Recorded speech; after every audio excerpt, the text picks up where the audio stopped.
All right, let's dive into a pretty radical idea today. What if ancient texts, like the Bible, were never meant to be history books?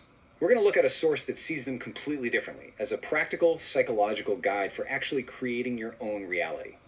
So let's just jump right in with the central question this source poses. And believe me, it is a big one. What if all those characters and events we've read about for centuries, what if they aren't literal people or historical moments at all? This whole interpretation asks you to just suspend everything you think you know and consider a completely different possibility. And here's the answer it gives us. The whole argument is that these stories are actually psychological dramas. Think about it. The claim is that ancient storytellers created these amazing allegories to teach us about the inner workings of our own minds. So it's like for centuries we've been mistaking the packaging for the gift inside, the story for the psychological truth it was meant to carry all along. Okay, so how does this whole method actually work? Well, to really get it, we have to start with the source's most fundamental premise, its absolute core definition of reality itself. Everything, and I mean everything, is built right on top of this one foundation. So here's the absolute cornerstone of this entire idea. The source argues that your consciousness, that deep inner sense of awareness you call I am, that is the one and only reality. Everything else you experience in the physical world, I mean from the chair you're sitting on right now to the circumstances of your life, is just an outpicturing, like a mirror reflecting what you are conscious of being. Okay, now this is where it gets really interesting. This viewpoint takes the very name of God and decodes it, but not as some title or name you'd call out. No, it sees it as a practical, step-by-step formula for creating literally anything you can imagine. So the name is spelled with these four Hebrew letters, Yod, He, Vav, He. The author is pretty clear that these were never ever meant to be spoken out loud. Instead, you should think of them like symbols in a mathematical equation. They actually outline the process of creation that you and I use every single moment of every day, whether we realize it or not. So let's break this formula down step by step. First up, you've got J-O-D. That's your pure awareness, your simple I amness. Then comes H-E. That's your imagination. It's when you become aware of something you want. Now the third step, Vow. This is the absolute key. It's the act of feeling that you are that thing you desire. You're literally uniting your awareness with that desire. And the final HE, well, that's your outer world, your reality, which just automatically reshapes itself to reflect whatever you've fused with in your consciousness. But it doesn't stop there. This interpretation also talks about the name of the sun, which it says is basically every single one of us. And if you look, you'll see it's almost identical to the Father's name, but with one crucial, game-changing addition, the letter Shin. According to the text, this one single letter is what gives us dominion, the power to actually change our reality.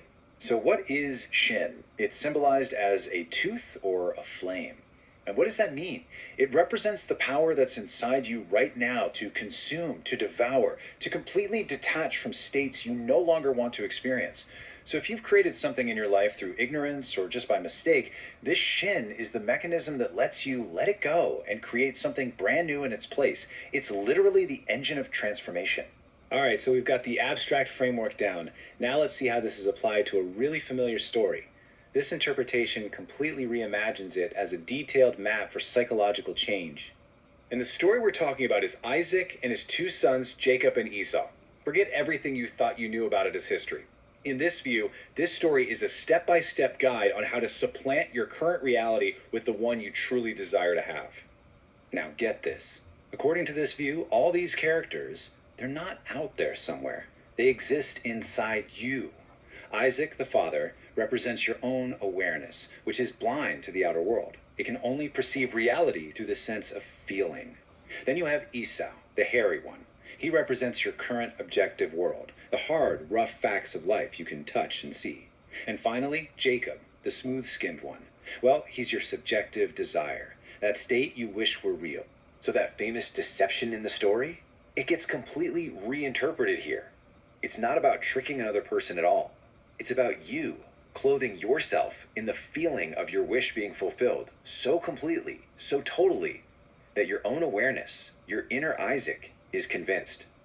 And when your awareness accepts this new feeling as real, guess what?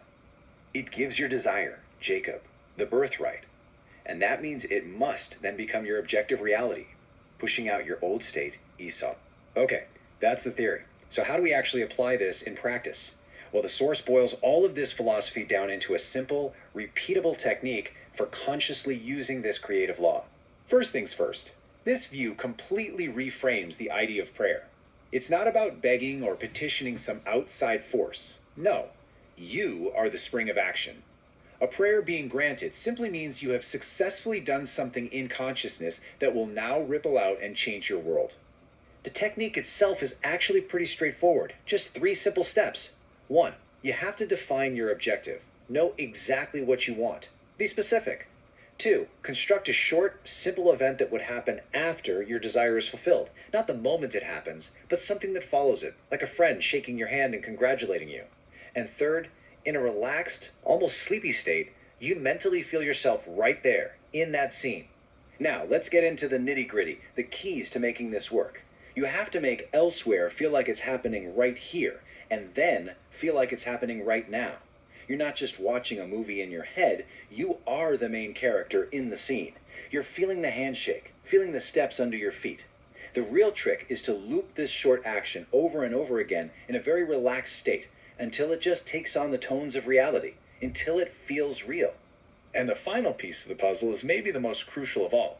Once you have successfully performed this inner act, once you've achieved that feeling of its reality, your part is done. The author claims you are totally relieved of all responsibility. Your world will then begin to shift and rearrange itself, using ways and means you could never have even conceived of to make your assumption an objective, solid fact. So when you boil it all down, the entire argument is this. Your own consciousness is the one and only cause, and the secret to creation is feeling. Which leaves us with one final, very practical question to think about. If this God is right, what reality will you assume next?